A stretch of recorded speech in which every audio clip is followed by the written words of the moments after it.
Unity of Houston is an inclusive church where we seek to understand and live the teachings of Jesus and other spiritual masters. At Unity, we welcome all people from all spiritual paths and every walk of life. We celebrate the diversity of our city and of our world, and we teach love, tolerance, and oneness, seeking to live in harmony with open minds and open hearts. Wherever you are in your spiritual path, you are always welcome at Unity. Join us and discover that the life of your dreams is already within you. Thank you, Lainey B. Lainey is a longtime friend and collaborator of mine, and just a wonderful, wonderful soul, as you can tell. She's also a top-notch classical singer, too. And one time at our old spiritual community in Dallas, she had sung the Schubert Ave Maria at a wedding. And a guy came up to her afterwards from our church, and he said, okay, so now I've seen a Jewish girl sing a Catholic song at a New Thought wedding. I've seen it all. So I decided that rather than starting with a joke, I remembered that story, I asked Lainey's permission if I could share that. There was another one that just happened this week. Sometimes real life gives you the best jokes. A friend of John's and mine, Carrie Stiers, she was in Florida. She was at a baseball game this week, and she met somebody there, and this man asked her, so what do you do for a living? And she said, I'm a psychic medium. And he said, that's a weird job. And she said, well, what do you do? And he said, I'm a Skype Santa.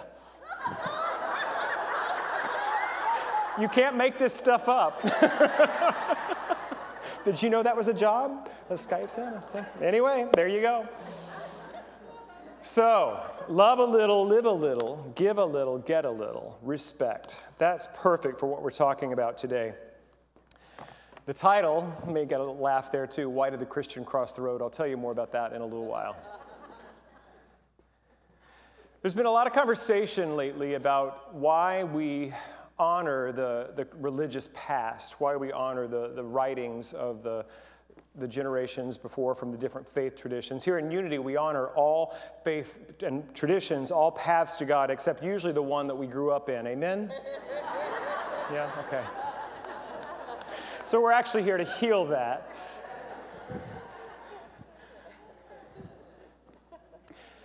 My brothers and sisters in the United Methodist Church, I've had just a real heaviness in my heart. I don't know if you have friends or if you've been a part of that community. Recently in their general council, they voted to not ordain LGBTQ ministers and to not do same-sex marriages and weddings in their churches anymore. And it was very, very heavy and very disheartening for a lot of my friends. And John told me it's like really the ego's perfect setup because somebody was going to lose in that vote. It was a really hard thing. And a lot of my colleagues in New Thought, in Unity, and in the CSL communities have been posting online and just kind of affirming that our community is affirming, that we seek to be what a friend of mine, her mother-in-law, derogatorily said that, oh, don't go to that Unity, that's that love everybody church. But that's actually our calling. We don't take that as a slam, that's really, we are called to love. And that's what we're here to do. And so I was watching some of the things that came through online from different organizations and different ministers, and it was wonderful to see that just affirming that in New Thought, we absolutely affirm all people and all are welcome. We are very inclusive. But some of it felt a little bit like people were seizing a marketing opportunity, and that didn't feel good to me because I grew up in a Methodist church, and I know there's so many of my brothers and sisters who are really hurting today. So I just wanted to extend compassion and love to those whose church is being split right underneath them. So let's just hold them in our hearts and just know that healing is possible there. But this thing that split the Methodist Church it's up for a lot of communities. It's like, how do we honor the past and still evolve our spiritual movement? How do we do that? And so those are the rocky shoals that the Methodists have kind of landed upon, and we are not immune. I get feedback sometimes that people are like, why do we keep using these old stories with a patriarchal male God, and we know that God is the energy of life itself? Why do we keep using these old forms? And my friend Cindy Wigglesworth gave me a beautiful phrase around this that she got from Jungian therapist and author Pittman McGehee. He said, we need a lot of metaphors for God. And everything that we speak about the infinite is metaphor. Make no mistake. We can never name God and have it in a box. It's just impossible. God is infinite. Everything that we speak about the divine is partial.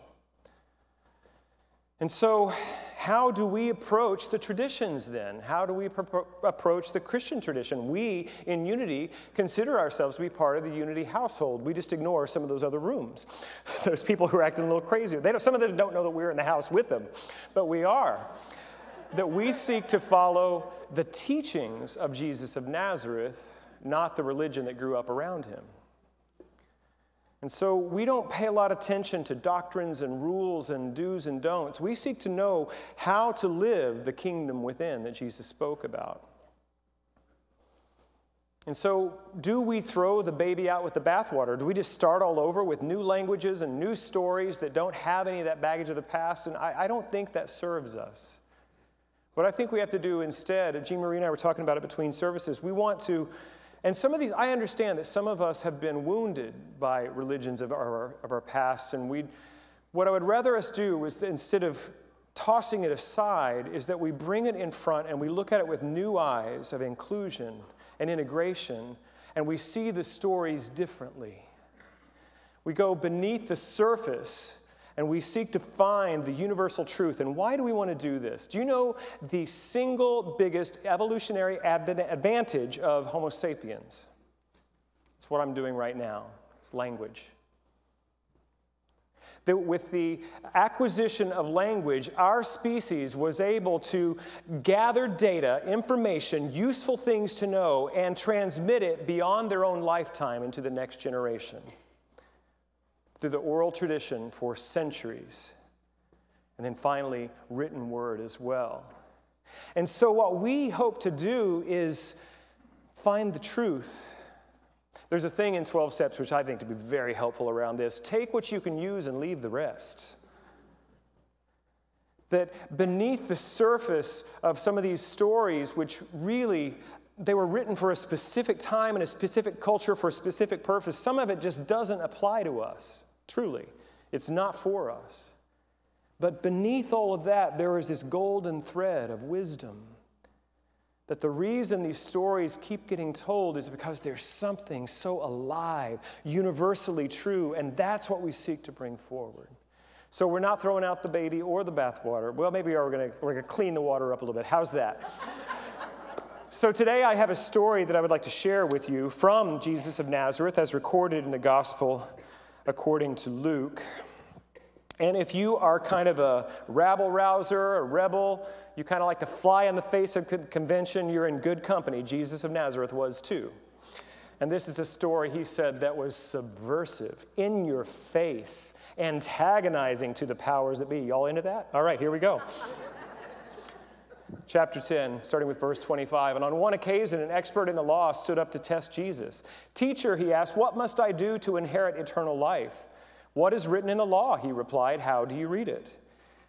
And the one schooled in the law said, love the Lord your God with all your heart and with all your soul, with all your strength and with all your mind, and love your neighbor as yourself. You have answered correctly, Jesus replied. Do this and you will live. But wanting to justify himself, so he asked Jesus, and who is my neighbor? I think he's going to catch the rabbi in a tough pickle there. And in a reply, as Jesus often did, he told a story. A man was going down from Jerusalem to Jericho when he was attacked by robbers. They stripped him of his clothes, beat him, and went away, leaving him half dead. A priest happened to be going down the same road, and when he saw the man, he passed by on the other side. He crossed the road. So too, a Levite, when he came to the place and saw him, passed by on the other side. But a Samaritan, as he traveled, came where the man was, and when he saw him, he took pity on him. He went to him and bandaged his wounds, pouring on oil and wine. Then he put the man on his own donkey, brought him to an inn, and took care of him. The next day he took out 2 denarii and gave them to the innkeeper. Look after him, he said, and when I return, I will reimburse you for any extra expense you may have. Jesus said, "Which of these do you think was a neighbor to the man who fell into the hands of robbers?" And the expert in the law replied, "The one who had mercy on him." Jesus told him, "Go and do likewise." We already knew the answer. Who's the hero of the story? The Samaritan. What do we call this story? The Good Samaritan. We have hospitals named after it, insurance companies. Samaritan now is synonymous with generosity and love and care, yeah? You have to understand that the audience that Jesus of Nazareth was speaking to, Samaritan, was about as low as you could go. That the Samaritans and the Jewish people of the time they both followed Torah, but different versions. They had different holy places, different temples, and they were in opposition to each other. And so imagine whoever you would not want to be the hero of your story, and that's the story Jesus is telling. This is the good person. A.J. Levine is a professor of New Testament at Vanderbilt. You figure that one out. And she is a Jewish woman, and she writes this. She says, if Jesus had been a Samaritan, he would have told the parable of the good Jew. The best way to recover the punch of this parable is to imagine that the hero is the last person in the world you would ever want to call good. Try moving it to the West Bank, since that is where the ancient kingdom of Samaria was. Make the man in the ditch an Israeli Jew. After a rabbi and a member of the Israeli Knesset have passed him by, imagine a Muslim member of Hamas bending down to bind the man's wounds and bathe him and make sure he's taken care of. If that scenario could be imagined by anyone in the Middle East, perhaps there might be more hope of peace. This is an in-your-face story. And we think we got it, because we don't otherize people in unity, do we? There are two missions that every minister, every teacher, every spiritual leader has. They are to comfort the afflicted and afflict the comfortable. You figure out which talk this is today. I shared a couple of weeks ago that in the struggle and the journey for racial equality, I thought I got it. I had it. Until I was schooled, I was trained for the microaggressions, the hidden racism, the institutionalized racism in our culture. I didn't know about those things. I thought, I'm doing my part. And I found out I didn't got it. That there's work for me still to do within my own self to heal racism, and there's work for us all to do together. It's the same thing. This is the core spiritual truth that we're talking about, that if we still hold anyone as other, then we're not really living unity. Our name is not just a feel-good word. It's a stand for spiritual truth. That we don't allow anyone to be outside of the circle of good, the circle of God. In the Course in Miracles, there's a great teaching on the circle of atonement that John hipped me to, where when we place someone outside of that circle, guess where we are? We are also outside of the circle of oneness. And so I don't know who it is that you have been placing as the bad guy or girl.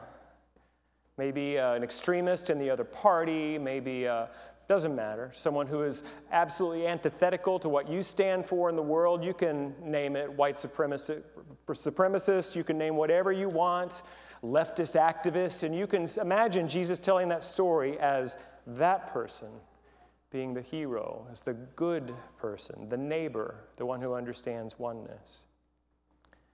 So it brings us to the central question: why did the Christian cross the road? Or why did the spiritually progressive person cross the road? Why did the good Buddhist cross the road? I think because they were afraid.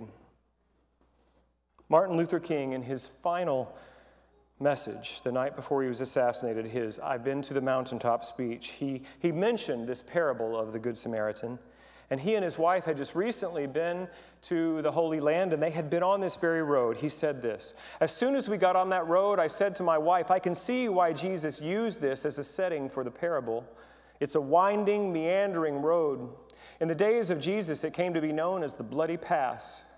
And you know, it's possible that the priest It's possible that the priest and the Levite looked over at that man on the ground and wondered if the robbers were still around.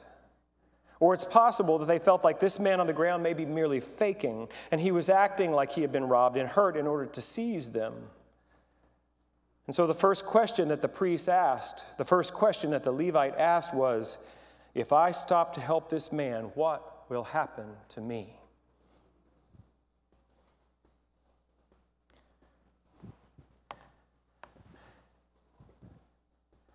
The reason that we place people outside of the circle of God's love is because we are afraid. We have a need to protect ourselves and those people, those things that we hold dear. And so we otherize. We can put ourselves in walled communities, and we can put ourselves in places where we never have to come in contact with the other. But is that going to heal us? That was a real question. Is that going to heal us? To simply not come across those that we would call other? No. But that's what we do. When we see someone who is struggling or in pain, we often cross the street to the other side. Somebody else will take care of it. I'm scared of what will happen. And I'm not suggesting that you put your physical safety in jeopardy. But remember what I talked about a few weeks ago? Mayor Turner has a new emphasis, a new protocol, it's not the word I'm looking for, but it doesn't matter, about how we treat panhandlers, and it's called meaningful change, not small change. And so I have stopped giving money to panhandlers at the corners, but what I have been challenging myself to do is still look them in the eye and smile and say, God bless you, rather than cross to the other side and ignore. Is there anything more dehumanizing than not being willing to see another person? So this is what I'm asking us to look at. Where are the places that we are still, out of fear, excluding someone? And what is the antidote to fear, my brothers and sisters? It's always love. It's always love. I'm asking a lot of questions in today's message. I'm stepping into a little bit of the rabbinic tradition. This is very common with the students who are studying the Jewish holy writings. They'll be working with a rabbi, and when they ask a question, the rabbi, instead of answering the question, will ask another question. Because the idea is not to just give them the pat answers that they'll be answering on the test, but to develop their thinking, to develop their sense of being able to work with ideas.